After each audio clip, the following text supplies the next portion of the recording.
When my brother betrayed me to get his hands on our family inheritance, I refused to sign the papers.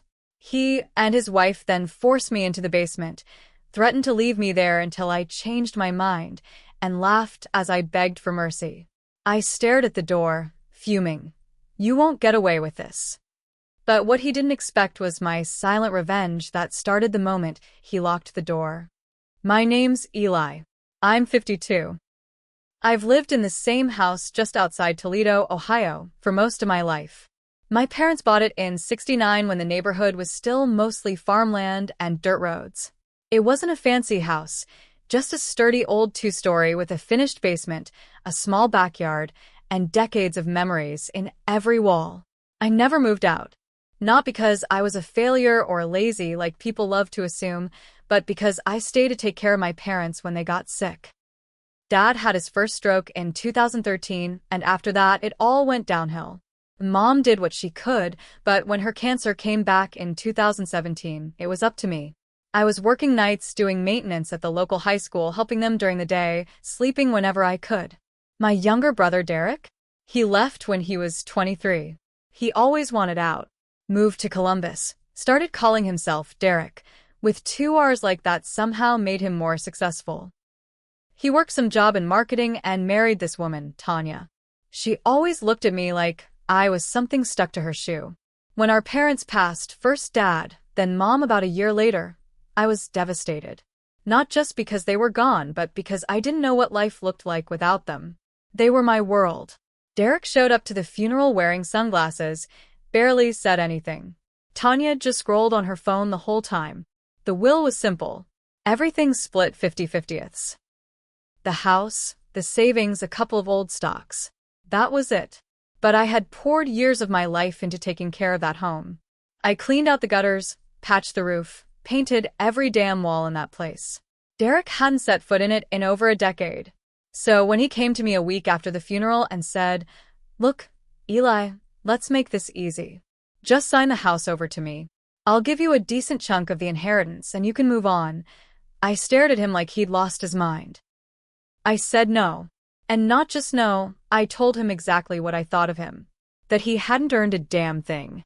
That he abandoned this family when we needed him most. That if he wanted my share, he could buy it fair and square. He didn't like that. Neither did Tanya. That's when the game started. At first, it was letters. From lawyers I'd never heard of. Claims that I was holding up the probate process. Accusations that I'd been living in the house, without permission. Then came a notice from the county claiming unpaid taxes.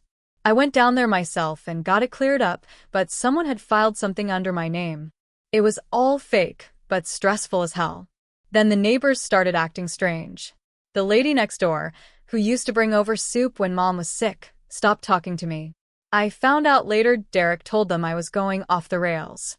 Said I was depressed, and maybe even dangerous. I tried confronting him, but he brushed it off. Said I was paranoid. Then came the day that changed everything. It was late November. Cold. Gray skies. Derek and Tanya showed up unannounced. Said they just wanted to talk. I let them in, I don't even know why. Maybe I hoped they were finally ready to be decent human beings. They weren't. We sat at the kitchen table. He pulled out some paperwork, looked official, and slid it across to me. "Sign this, Eli. Let's stop pretending." I refused. Again. That's when it happened. Derek stood up fast and grabbed me by the shoulders. I'm not a small guy, but he caught me off guard. Next thing I knew, I was tumbling down the basement stairs. Hit my knees so hard I saw stars. Before I could crawl back up, I heard the door slam and the deadbolt click. Then Tanya's voice, muffled but clear. "He'll sign eventually." They left me there. Just like that. I had no phone, no food, just a blanket and a half-empty bottle of water. The lights were off. The basement was cold. I screamed until my voice cracked. I banged on the door. I begged. And they laughed. I heard Derek say, "Maybe now you'll finally listen." That first night, I cried. I felt shame like I'd never felt before. Humiliated. Powerless. And then, around 2 a.m., I stopped. I looked up at the door and said out loud, "You won't get away with this." Because what Derek didn't remember, maybe what he never knew, was that I helped Dad wire that basement. I knew every pipe, every vent, every inch of that place. And while they thought they were breaking me down, I was laying the foundation for something much worse. They thought they locked me in, but I was already figuring out how to burn their lives down, slowly, quietly, without ever raising a hand. I was down there for 2.5 days. No food. Just sips of water from that damn bottle, and whatever strength I could pull together from sheer rage. They opened the door once, on the second morning. Derek tossed down another bottle of water and a granola bar, like I was some stray dog. He didn't say anything, just shut the door again. But I was watching. Every time that door opened, I paid attention. By the end of the second day, I had memorized the sound of the lock, the timing of their footsteps, even which stair creaked when Tanya came down. She had a lighter step than Derek, but she was always behind him. Always. The basement had one window. It was small, high up on the wall near the ceiling, covered with an old wooden board my dad nailed in back in the 80s after a storm shattered the original glass. Most people wouldn't think twice about it, but I remembered there was a crawl space behind the wall paneling. I'd helped my dad run phone lines through it when I was 17. It took me hours to pry off the paneling with my bare hands. Fingers bleeding, knees aching. But I did it. I pulled it off and squeezed into the crawl space. Dust, cobwebs, old insulation, but I found what I needed. The junction box for the house's old cable system. Back then, Dad had run his own wires so he could hook up a TV in every room. It was crude, but it worked. And more importantly, the basement still had an old coax line that went straight into the wall of what used to be my bedroom upstairs, now Derek's home office. All I needed was access to that room. On the third day, Derek came down again. He had a phone in his hand this time. Smug look on his face. "You gonna sign or not?" he asked. I stared at him, said nothing.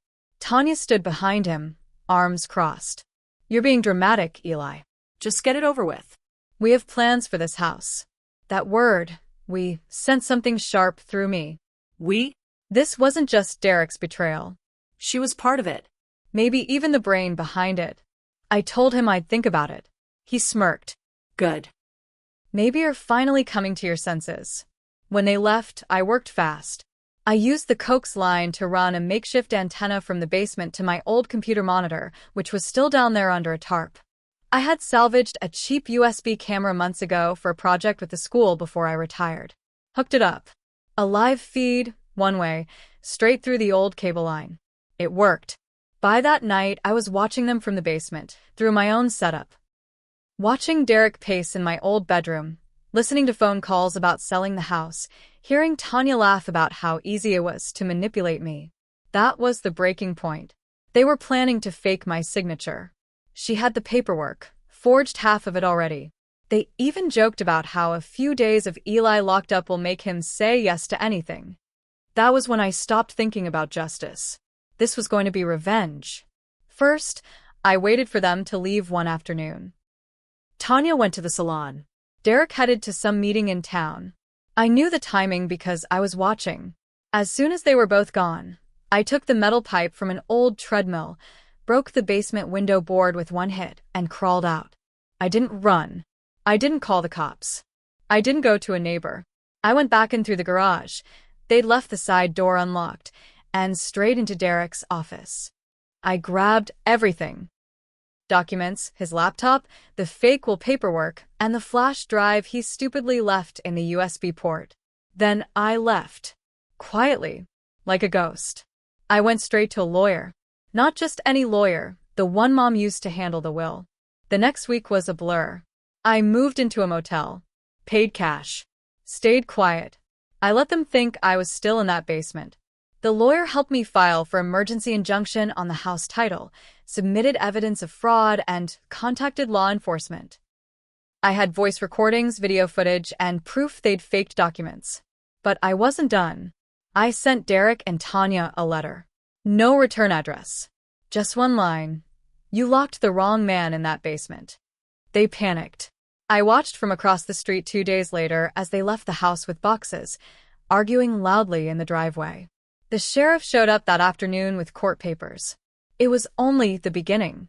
I thought watching them panic would feel better. It didn't. At least, not right away. I wasn't sleeping much.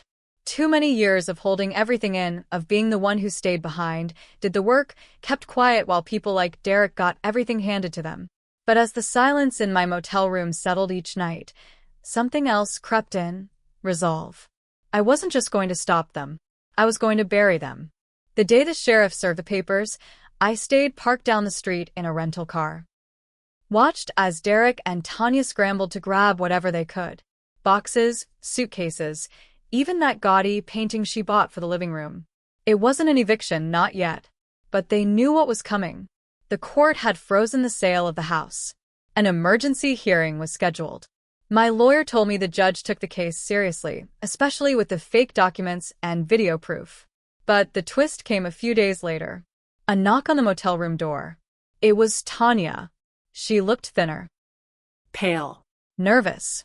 "How did you?" I started. "Derek's not who you think he is," she blurted out. I almost laughed. "I think I know exactly who he is." She stepped inside, uninvited but desperate. "You don't get it. He forged your name without telling me. He said you'd left, disappeared, that you signed, and then vanished. I didn't know he locked you in." I stared at her, trying to read her. She looked scared, but also calculating. That was always her style. "Why are you here, Tanya?" She sat on the edge of the bed. "He's turning on me now. Blaming me.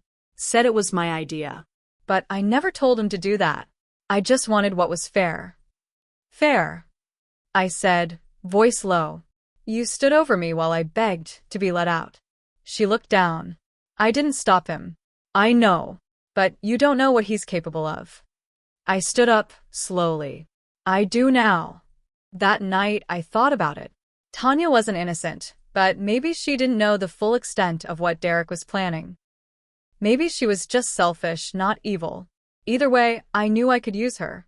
The next morning, I gave her a burner phone. Told her to record everything Derek said when he inevitably tried to pin the whole thing on her. And he did, fast. Within 48 hours, I had audio of him saying, "You were in on it too. If I go down, you go down."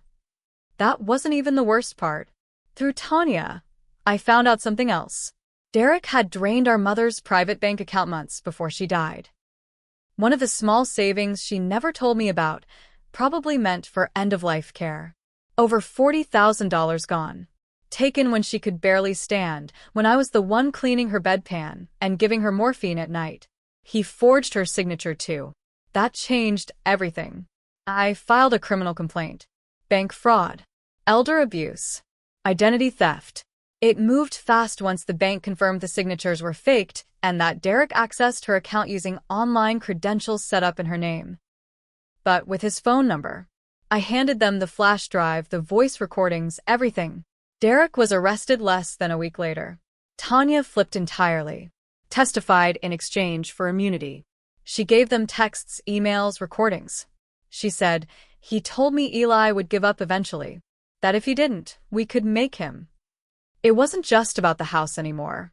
It was about everything he stole from her, from me, from the life he abandoned while pretending to be better than us. And while the court handled that part, I filed a separate civil suit. Quietly. For emotional distress, damages, lost inheritance income. It wasn't about the money. It was about putting his name through the mud publicly. And here's the real twist. He had just been promoted. Had just signed papers for a new partnership at some marketing firm in Columbus. The moment those court documents hit his employer's desk, they cut him loose. Fired. Blacklisted. No evidence. I watched it all unfold. One brick at a time. The last time I saw Derek was in a courtroom. He came in wearing a county-issued jumpsuit, chains around his wrists. His face was thinner, pale like Tanya's had been, but full of rage. I could tell he hadn't been sleeping. Good. I hadn't either, not for months. He wouldn't look at me at first. Just stared straight ahead while the judge read the charges. Bank fraud, identity theft, elder abuse, false imprisonment, conspiracy to commit fraud. It was a mouthful. His attorney tried to work a deal, but there was too much evidence. Too much he couldn't explain away. When it was my turn to speak during the victim impact statement, I stood up and faced him. I took care of Mom and Dad when you couldn't be bothered to show up. I gave up my life for them. And you tried to erase that. You stole from her when she was dying. You locked me in a basement like I was garbage. But the worst thing you did was believe I wouldn't fight back. He finally looked up at me. I didn't flinch. I'm still standing, I said. And you're exactly where you belong. He got 8 years. Might do 5 with good behavior, but I didn't care. What mattered was that it was public. His name was in every paper from Toledo to Columbus. His mugshot, the charges, the whole story, front page. His former boss gave an interview calling him a disgrace to the company and the profession. But I wasn't done. The civil suit went forward. With Tanya's testimony and the records I had, the court awarded me everything. Full rights to the house, a judgment for $150,000 in damages, and a public declaration of fraud in the probate court records. I made sure his name was tied to it forever. And as for Tanya, she lost a lot, too. Her family stopped speaking to her. Her friends dropped her the second the story got out. She asked if we could start over, maybe even stay friends. I didn't answer. I just handed her the envelope containing her own recorded words that made the case against Derek airtight, and walked away. I moved back into the house. Alone. Quietly. The place needed work after they trashed it during those 2 weeks they thought it was theirs. But I didn't rush to fix it. I wanted to feel every crack in the drywall, every scuff on the floor. They were reminders of what I'd survived, and what I'd overcome. Sometimes neighbors pass by and ask how I'm doing. I just nod. But I kept one thing. That broken panel from the basement crawl space. It hangs in my garage now like a trophy. A reminder. Because the moment Derek locked that door behind me, he thought he'd buried me. But what he really did was free me, and then I buried him instead.